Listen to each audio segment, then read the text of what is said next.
Hello and good evening, everyone. This is your host Simran, and welcome to another segment of IQI Tech Talks. Today, we have the great honor of having Pavel with us. Pavel Sarwar. Hi, Pavel. How are you? Hi, I'm fine. How are you? I'm great as well. So he is another one of our guests for IQI Tech Talks. And before we begin, I would like to give a little, introduction for our audience. So Pavel here is the founder and director of Codex Software Solutions, which is a tech company based in Malaysia with an active team and projects in Bangladesh and Nepal, working with a view to solving social and citizen problems through IT-based solutions. He's also the co-founder of Youth Hub, which is a global platform for youth leaders from around the world, and it focuses on fostering innovation, technology, and entrepreneurship. And he's also a Google certified educator and a certified trainer. Wow, Paul, that's a great bio. You've done some amazing things.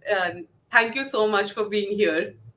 Thank you so much, IQI, and thank you so much also you, Simran, hosting me today. It's really a good honor for me talking in front of the IQI audience in Canada. Thank you so much. The honor is all ours. Thank you so much. So, the topic that, of course, we would like to discuss today is the importance of ICT skills for girls and women, and what role business can play in ensuring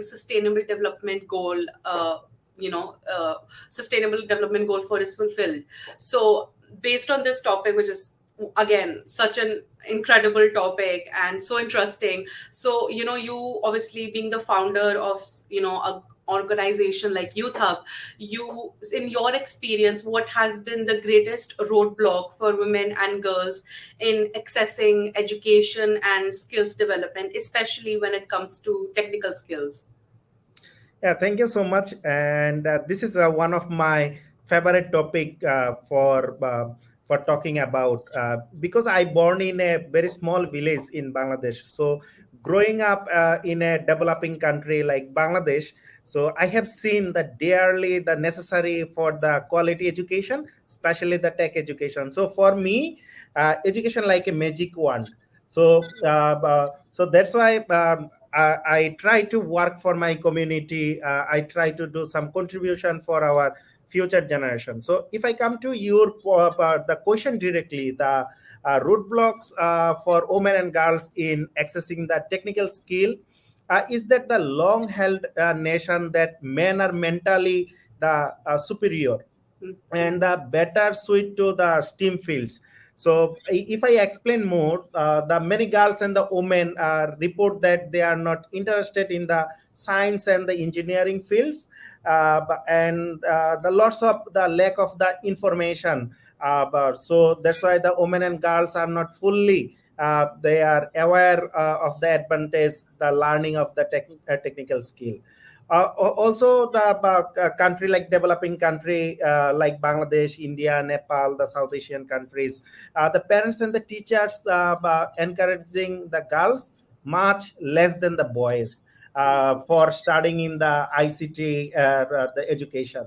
So I have experience in the working with the students, especially the girls from the 6 to 16 years old. So mainly they are from the secondary level school. So secondary school girls and that sometimes they show the lower interest to study in the science, technology, engineering, maths fields.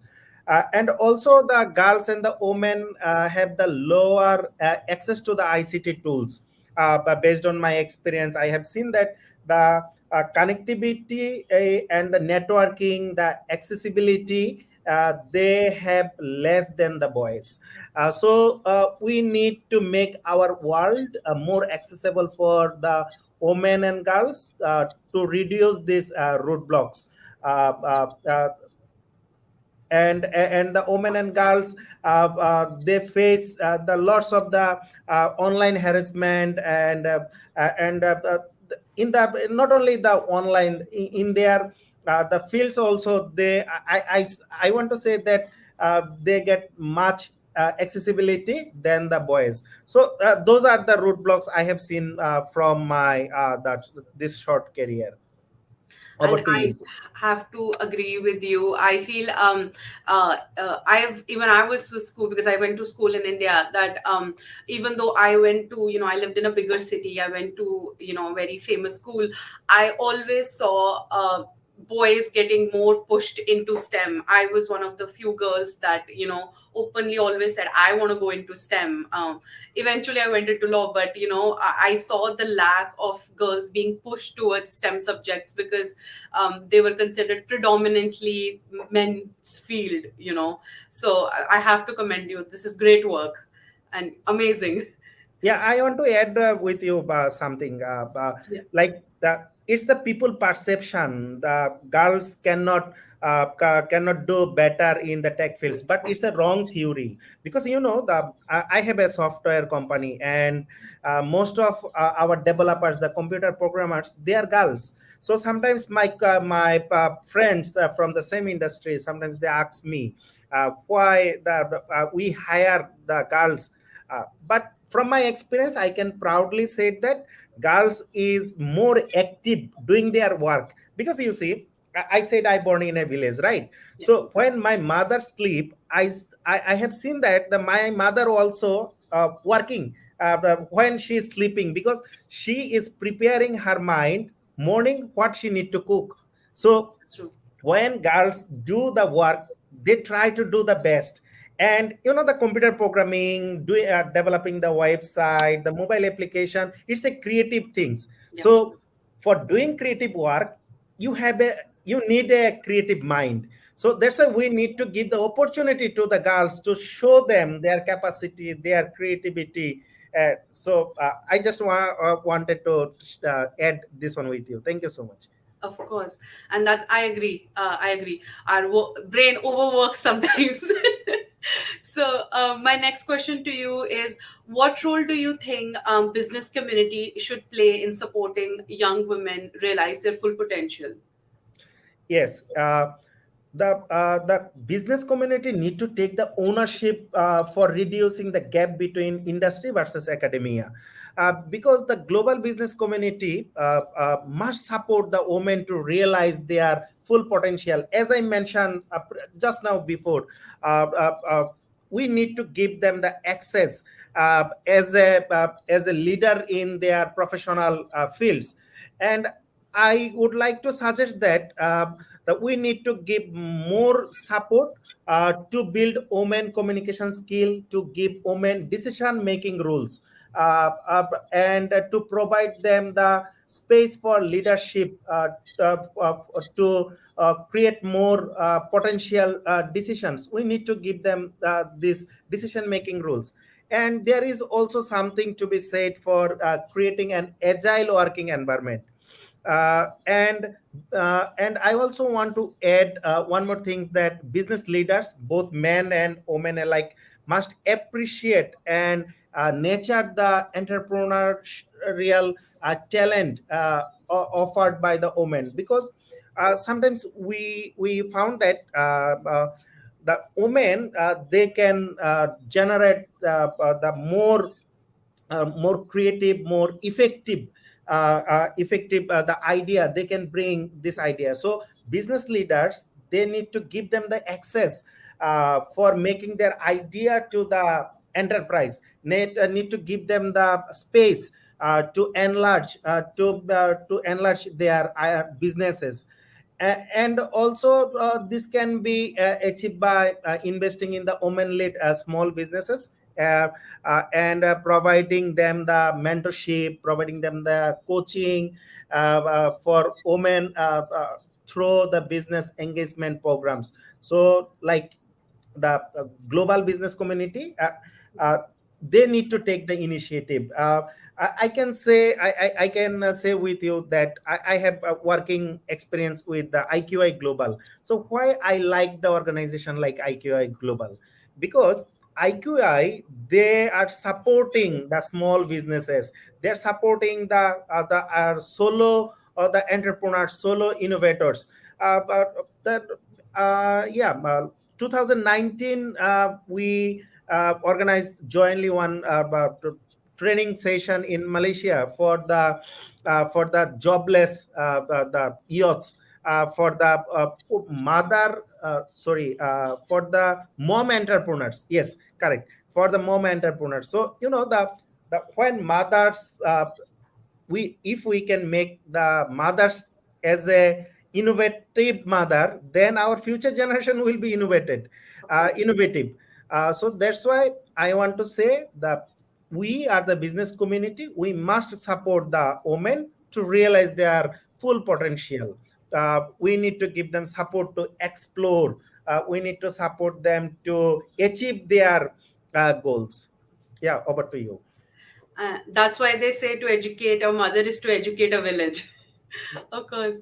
Yeah. And so my next question to you is, have you taken, because you have this amazing organization, that you've built, have you taken any steps to close the gender gap in education? And if you have any stories or examples from your organization's work, if you can please share.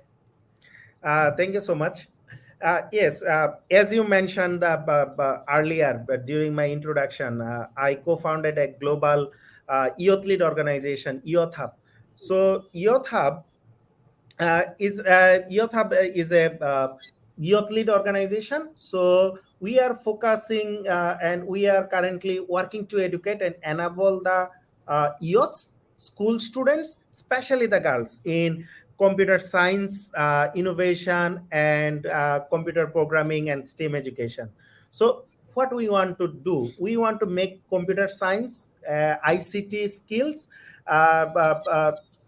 is accessible for all, uh, uh, um, and our belief is that if girls understand all the different function and the ways of working with the ICT, they will have more of a stake in how ICT is used in their community, in their place of work, and also they can contribute in the different government department as well.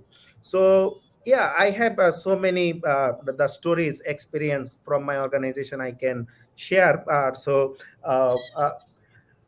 Yeah, when we started working for the women in STEM education in Bangladesh, Malaysia, Sierra Leone, but the Namibia, those countries we are currently working very actively. So we have seen that the when we give the access to the girls, because we are running few the courses mainly for the 6 to 16 years old. So we have more than 1,000 the students, and our, based on our all of the courses, after the all courses, normally we take the two types of the exam. One is the one is the MCQ or true false type questions, and another is the practical work. You need to develop something. Let's say we teach them the Python programming, we teach them the Scratch programming, we teach them C programming. So after all the courses, they need to submit their projects. I can proudly say that the every session, I don't know, after every session, girl will be always be the first. So let's say recently we completed the 5 batches, including Malaysia. 3 batches is Malaysia and 2 batches from the Bangladesh. The all 5 batches, girls is the taken the first position. So it's inspire me a lot. And when I speak about the girls in ICT, girls in STEM education in different platforms, so I always love to give this example to my audience. So this is the real life example. So we if we can give the access, if we can make the world accessible for them, so they will give us a better world.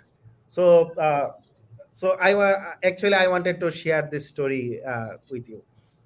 That's a great story, and that's a great saying that you just said. I love that. So, I also want to say, as a young person, have you found that your education in STEM, which is, science, technology, engineering, and math, have you found that STEM was an important part of your schooling? Yeah, of course, because I always love to say that technology is the future. Because you cannot think a single second without the technology. You see, currently you are living in Canada. I'm living in I'm living in Malaysia, but we are doing one session using one the platform, the online platform. Just think, before the COVID situation, so many people actually don't know about this technology. Using the Zoom, Google Meet, the SteamYard, we can organize virtual summit. So technology is the future. The technology now dominating everywhere. So I of course, my education is useful, and there is more work to be done to reduce the skill gaps between academia and industry. So we need to actually upgrade our education system. So I cannot say as a whole globally. I can say about my country, my living country, or the countries I'm working with. We need to reduce the gap between industry and academia. We need to prepare our future generation based on the industry. We need to upgrade our education system. And yes, my schooling, my high school, and my university degree helping me a lot. uh, that's why today I am talking with you today. That's why you invited me, because I said I born in a very small village. Currently I'm living in Malaysia, doing so many projects in Malaysia. So of course my education helps me a lot. But based on my experience, I want to say we need to upgrade our education system. We need to more focus on the industry oriented, more skill related education. Absolutely. Yeah, I yeah. definitely have to agree. We always joke, me and my high school friends, we joke that, I wish somebody would have taught me how to do taxes in school. Skills, practical skills, which would have been very helpful when we, went out into the world, of course. And if you could send a message to the leaders in community, business, government, civil society, anything, to encourage them to address gender inequality and support STEM state training, what would you say? Oh, yeah. Thank you. One of the biggest issue I see when we talk about the women and gender equality, especially in the workspace, is in the information and the communication technology, especially. There are a limited number of the working sector in ICT. Women are 1.5% of our nation in Bangladesh. Not only in Bangladesh, actually the women are the half of the part of the world population, I want to say. So the opportunities in ICT should be open to women as for the men. So I want to say we need to make one environment, he for she and she for he.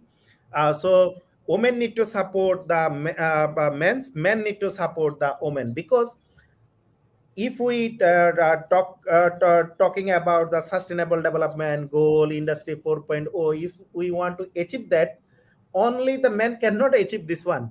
We need to make is balance, because the and at the end men and women is equal. So both need to work together to achieve the sustainable development goal, to achieve the industry 4.0. So encouraging and supporting women into those technology led workspace will help to progress the many countries, like country like Bangladesh as a digitalized country. Because in 2000 in 2012 our government the introduced one new concept, is called the digital Bangladesh. So our government already taken so many initiative for boys and girls both. So industry changing, so both are contributing. And businesses, government, civil society can contribute to supporting girls and women in ICT skills. They can explore the new approaches to enable the girls and women to access the internet and the ICT tools and the training. As I share with you, like organization like IQI, they organize so many training sessions for youths, for jobless people, for girls. Same from our organization, from Youth Hub. We also organize so many initiative like this. So, we also do the Girls Innovation Boot Camp. We also do the school holiday programs. So during this time, we try to inspire the girls. We want to bring more girls in those fields, and they can also support the gender equality policies in the workspace. I want to mean the businesses and organizations. They can provide the research and knowledge sharing to dismiss that reduce the gender stereotype around the technology and improve ICT training for women. But lastly, I want to say that the industry and government alike must give support to women to do what they love, to fulfill their aspiration in technology. And in a whole, we must inspire our women uh, to change the world. Because I always follow one motto. My motto is do what you love, inspire others, and change the world. So if we want to change the world, actually, so we must inspire the women to change the world. Thank you so much. Of course. And great example that you've given, great words. And I definitely have to agree with that, especially the lack of women in, STEM. And I have to commend you, Pavel, on your work. How you have said that you come from a small village, and, coming from place probably where you do not have enough opportunities to create an organization like Youth Hub and Codex by yourself, and making it big, helping change the perception of women in these field. This is commendable work, I have to say. And as a woman myself, it always makes me so happy to see people trying to make the world a better place for women, giving them opportunities which we have lacked from the past, especially in developing countries. I myself have seen it, in developing countries, how hard it is for women to get access to coding and technology and all of that stuff. So I have to say, great work for giving them those opportunities. Thank you. Thank you so much. Thank you so much for giving me this opportunity to share my voice with global community. Of Thank you so course. much once again. And any last words that you would like to say before we wrap up? Because my questions are all done. Yeah, but so I want to take this opportunity, of course. So uh, those who watching us now and those who will watching us later, I would like to request all of our viewers, uh, if we can support our women's, our girls, our daughters, so they will give us a better world. So technology is the future. So if they love studying in technology, if they want to do something based on technology, please do support them, and together we can change the world. Thank you so much. I loved your line, change the world. I'm going to use it. I'm copying it. Amazing words. Thank you so much, Pavel, again for, being our guest today. And thank you for such amazing, views that you have given. And I hope you enjoyed this session as much as we did. Yeah, of course, I enjoyed a lot, and thank you so much, IQI, for giving me actually this opportunity. Of So it's a good opportunity for me as well, because I'm an education campaigner. So I'm an advocate for the girls in ICT. course. So it's a great platform actually, IQI, because I know about the IQI outreach. So Thank you so much, IQI, for actually giving me this opportunity to raise my voice. Thank Thank you. you Thank so you, much. you for nice presentation, nicely ask me the questions. Yeah, No, it's always the guest, like the moment I read your bar, I was like, oh my god, that is just great. So the it it just flows with the guest. So thank you so much for making this an amazing and informative session. And thank you everyone else for joining us, and we will be continuing with this tech talks, and I hope you've enjoyed this session as much as Pavel and I did. If you do have any questions, you can always reach us at info@iqicanada.com, or you can give us a call at 905-564-0188. Thank you so much, everyone, for joining us. Thank you, Pavel, again. Bye. bye. Thank you. Thank you so much.